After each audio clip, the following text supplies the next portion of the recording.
We can set the height of an input by adding classes to our input. To change from the default height to a large height, create an input large class.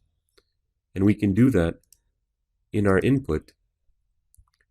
So this entire block right here pertains to this input.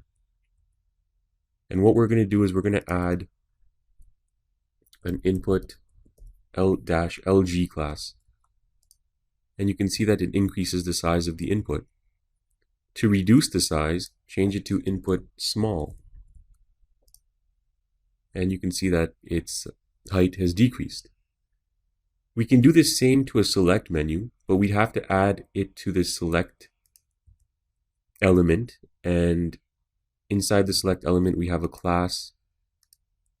In addition to the form control class, add input LG. And you can see it's larger, or input small, and it's smaller.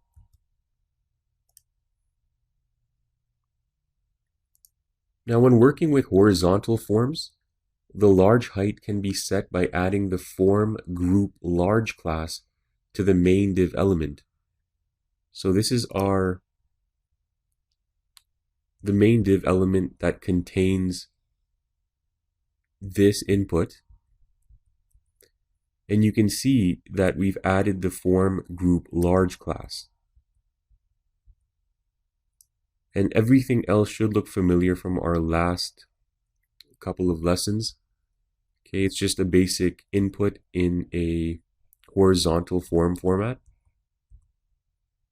Now the second div here contains this input, the small one.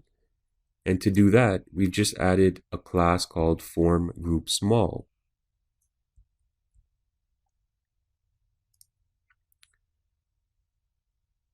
To increase or decrease the width of an input, we can place the input in a column. As shown in this example, we have 3 inputs, each in a column with a different size. So here's one div element, and that contains this input. The second div element contains this input, and the third contains this input.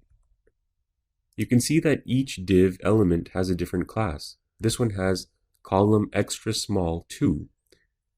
So this input spans across 2 extra small columns in the Bootstrap grid layout. This one spans across 3 extra small columns, and this one spans across 4 extra small columns. So if we were to increase this value to say 6 and save the file, you can see that it becomes wider.